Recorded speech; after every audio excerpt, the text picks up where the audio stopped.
சுட்ட மண்ணு கல்லாச்சு, நட்ட நட்ட கல்லு வீடாச்சு. நச்சு நச்சு பட்ட நம்ம பொழப்புதான் பச்சை மண்ணா போச்சு.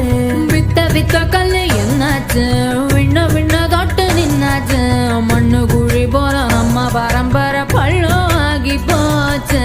ஐயனாரு சாமி அழுது தீர்த்து பார்த்தோம், சொரண கெட்ட சாமி சோத்ததான கேட்டோம். காலவாச கங்கு போய்